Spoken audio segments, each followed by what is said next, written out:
Hola, muy buenos dies, molt bon dia. Benvinguts a aquesta Facultat de Dret un any més per a compartir la Setmana dels Drets Humans en l'edició de 2025 en una trobada que ja és indispensable per al nostre centre i que ens marca també l'inici del mes de desembre i el tancament de totes les activitats que fa la facultat durant l'any. Un tancament que, a més, jo crec que se fa d'una manera magnífica per la temàtica i per la manera en la que està organitzada. I sí que començaré felicitant a l'Institut de Drets Humans per aconseguir un altre any aquesta edició tan excel·lent, amb aquest programa que hem estat comentant ara, amplíssim, que durarà, a més d'una setmana, perquè és una setmana i un dia, és festiu el dilluns, però en el temps i en la mentalitat durarà més d'una setmana. Parlarà a continuació el professor García Añón, director de l'Institut, al que li seguirà José Antonio també, que ens donarà unes paraules.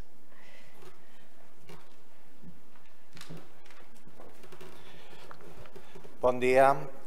Gràcies, degana, pel compromís i per la col·laboració que sempre té la facultat y la universidad en las iniciativas que se llancen desde el Instituto de Derechos Humanos.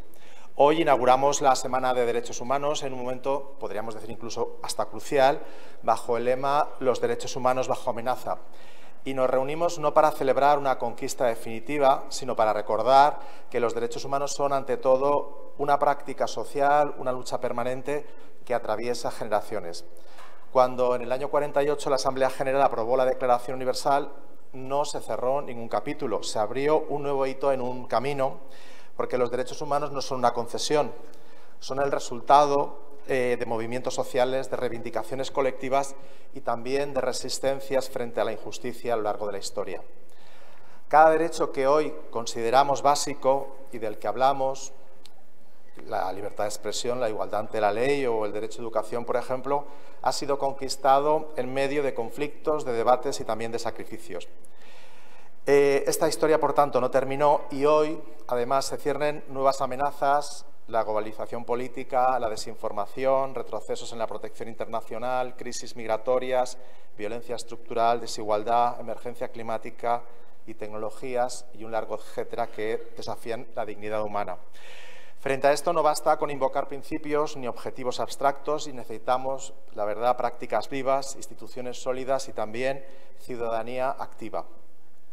Defender los derechos implica, entendemos, argumentar, dialogar, educar y también actuar. Por eso esta semana no quiere ser solo un espacio académico, puede ser hasta un laboratorio de ideas y de compromisos.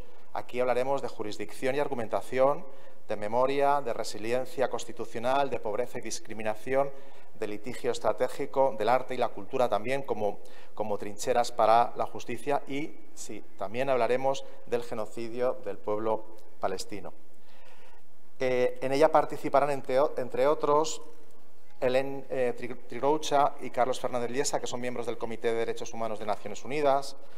La clausura la realizará el presidente del Consejo Superior de Deportes, José Manuel Rodríguez Uribes, y entre otras actividades cabe destacar la que se celebra el día de hoy, el primer foro sobre jurisdicción y argumentación en derechos humanos, también un congreso internacional Justicia para Palestina, perspectivas del derecho internacional penal y el derecho internacional de los derechos humanos, que se organiza junto a diversas universidades turcas y la plataforma Türkiye Hukuk. También sobre esta temática se celebrará el conversatorio titulado Palestina, testimonios frente al genocidio, con la participación de la periodista Teresa Aranguren y el médico Raúl Incertis, que protagonizó, además de ser voluntario, el podcast de Radio Nacional de España, Vivir y Morir en Gaza. Concluirá también la semana con el conversatorio Mario Ruiz sobre cine, literatura y derechos humanos, que coordina el profesor De Lucas y que este año tratará sobre la violencia de género en el cine. Participarán otros académicos, como el profesor Rafael Escudero sobre las políticas de memoria, Rogelio Flores sobre resiliencia en la Constitución y derechos, José Luis Pérez sobre la pobreza como negación de derechos y también se presentará el tercer balance anual Discriminación cotidiana por racismo y xenofobia en Valencia. El evento, les he de decir, que coincide con la conmemoración del 20 aniversario del Instituto, que empezó su andadura en el año 2005 y en todos estos años hemos llevado actividades de todo tipo, investigaciones, actividades formativas y también de difusión como las de esta semana. Este año ha estado cargado con muchos eventos, no voy a referírselos todos, los pueden encontrar en la página web y también pueden encontrar en la página web un libro conmemorativo descargable. Dijo alguna vez Norberto Bobbio, y se le critica también, porque él decía algo así como que el problema de los derechos humanos no es justificarlos, sino garantizarlos.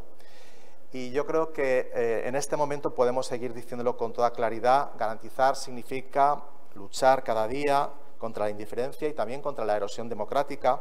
También asumir que los derechos dependen de nuestra acción individual y colectiva.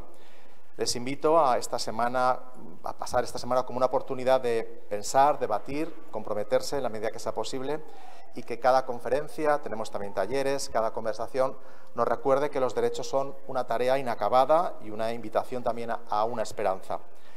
Gracias por estar aquí, por ser parte activa de lo que llamamos y entendemos que son los derechos humanos y que esta semana sea un paso más en esa lucha que nos une.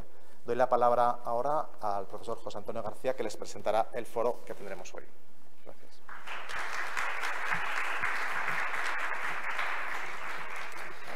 Bueno, muy buenos días. Agradezco mucho la presencia de la decana, del director del instituto, puesto que han inaugurado la Semana de Derechos Humanos, pero también han inaugurado este primer foro sobre jurisdicción y argumentación en derechos humanos, al que hemos dedicado pues mucho trabajo y mucho esfuerzo en los últimos meses, ¿no? En esta intervención quiero presentar el proyecto de investigación en el que se enmarca este primer foro y también el programa que tenemos para la jornada de hoy. Además, agradezco, por supuesto, pues vuestra presencia, la de compañeros y compañeras profesores y estudiantes no del todo cautivos, ¿no? El proyecto que nos ha reunido se titula precisamente Jurisdicción y argumentación en derechos humanos, estudio cualitativo y cuantitativo de la aplicación de los pronunciamientos de los órganos internacionales de derechos humanos por parte de los órganos jurisdiccionales españoles, que para abreviar llamaremos Argumenta DH, y está financiado por las ayudas para grupos de investigación consolidados de la Generalitat Valenciana. El proyecto parte de un diagnóstico de la realidad normativa en España. Este diagnóstico nos dice que la aplicación de las normas del derecho internacional de los derechos humanos por parte de los tribunales españoles es escasa y en general técnicamente deficiente, podríamos decir. Que el mandato interpretativo del artículo 10.2 de la Constitución es incumplido de manera reiterada. Pero toda hipótesis necesita ser verificada mediante el estudio. Necesitamos generar evidencias que permitan fundamentar este diagnóstico. Necesitamos analizar sus causas para poder revertir esta situación, porque esta situación, el hecho de que las resoluciones judiciales desconozcan casi sistemáticamente los instrumentos internacionales, implica una clara vulneración del acceso a la justicia y con él del resto de derechos humanos. Por esto, este es un problema sobre el que nos hemos propuesto intervenir en este proyecto de investigación. Entre los objetivos del proyecto está la realización de un análisis de sentencias y la elaboración de un informe anual durante 3 años consecutivos. Hoy presentamos el primero de estos informes en su versión ejecutiva y preliminar, del que dentro de algunas semanas se publicará una versión extensa y definitiva en la editorial Tirant-lo-Blanc. Este informe es referido a sentencias del año 2024 y, como veréis, creo que realiza una contribución significativa para evidenciar y entender la manera en la que los jueces y juezas aplican los estándares internacionales en España. Pero no queríamos que fuera todo crítica, todo señalar que todo está mal, sino que también queríamos mostrar ejemplos de buenas prácticas, reconocer y poner en valor el trabajo de personas que desde la judicatura, también se esfuerzan todos los días en dar el mejor servicio posible a las personas y que se toman en serio ese papel de garante que les atribuye la Constitución, ¿no? Por eso decidimos crear el reconocimiento Argumenta DH que otorgaremos anualmente a una jueza o juez que haya destacado por la aplicación del derecho internacional de los derechos humanos. Y este año es el caso de la magistrada Gloria Pollatos, a la que os presentaré más tarde.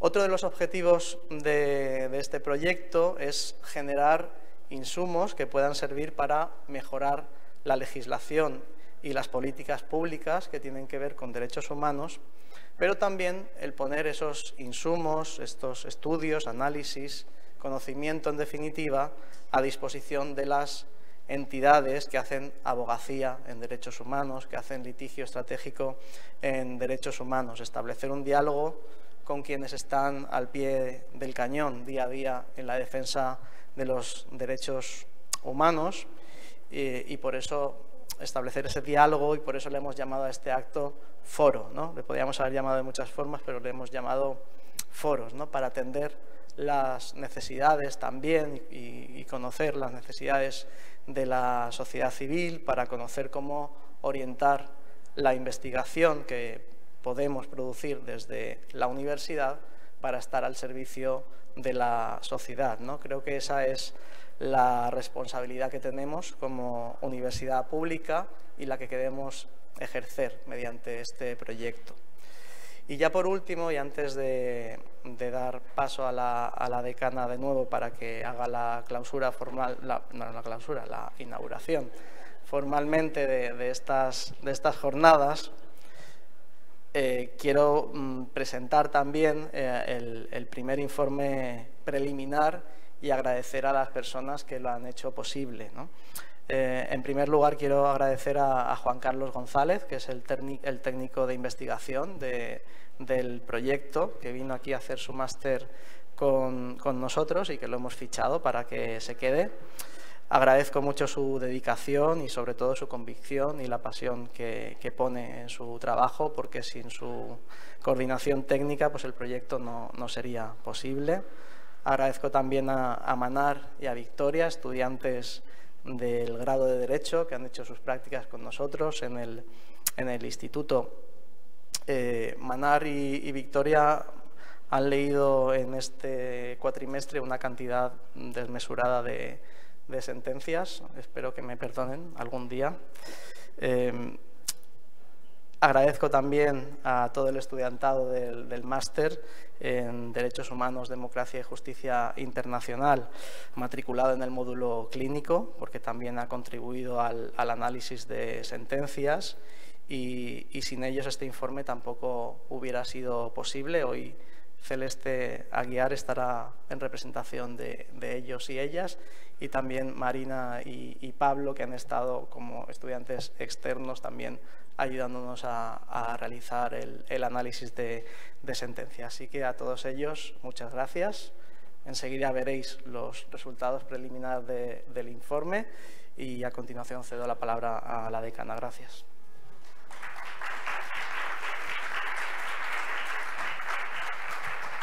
Muchísimas gracias. Bueno, pues quedan clausuradas estas jornadas y la semana de derechos humanos. Bueno, no, perdón, permítanme la broma, no se vayan todavía, que desde luego aún queda más. Pues se agradece mucho mi presencia, pero en realidad es al revés, como he dicho, la felicitación y el agradecimiento al Instituto de Derechos Humanos y a todo el profesorado que lo integra y sobre todo a sus directores, coordinadores y organizadores de toda la semana. Lo ha dicho muy bien el profesor García Añón, pues no hay conquistas definitivas, no se trata ya de justificar, sino de garantizar los derechos. Y yo creo que en este encuentro que siempre hacemos al final de año lo que venimos es un poco, y también permítanme la expresión, a renovar los votos. Esto es un acto de renovación de la fe y de renovación de los votos a favor de los derechos humanos para poder conseguir mantener ese consenso de convivencia que nuestra sociedad ya hace décadas construyó en torno a la idea y a la garantía y al reconocimiento de los derechos humanos y, sobre todo, a su respeto. Por ello, dirigir nuestros esfuerzos de manera visible, sostenida, de manera muy firme a estas acciones, a esas acciones que puedan salir del simple confort ideológico y que culmen o que colmen de contenido el significante, permítanme si la expresión no está bien traída, deben ser una acción prioritaria de esta facultad. La facultad no desea significantes vacíos y mucho menos con los derechos humanos. Por eso esta semana es una de las acciones clave, como he dicho, porque no solamente hay ponencias digamos, más de carácter científico o de recordarnos el por qué debemos seguir justificando la existencia de los derechos humanos, sino también ponencias que no son amables, que son programas de denuncia, que son exposición del estado real del mundo en el que vivimos, que visibilizan incluso la crueldad. Y ahí tenemos un buen ejemplo con los testimonios que nos ofrecerán en esta edición sobre el genocidio de Palestina. Son también días de poner en valor el trabajo de quienes dedican su vida a hacer realidad la protección de los derechos humanos. Y hoy también tenemos un buen ejemplo con todo el panel que nos ha explicado magníficamente el profesor García Sáez del foro que tendremos hoy. El premio argumenta derechos humanos, a quien felicito, ¿no?, a la señora Gloria Pollatos por haberlo recibido, sobre todo por todo el trabajo que implica detrás ese esfuerzo de visibilización. A la mesa de la abogacía también, al taller de litigación estratégica y a todas las otras ponencias que nos han sido detalladas. No me extenderé más y ahora sí, pues damos por inauguradas estas jornadas.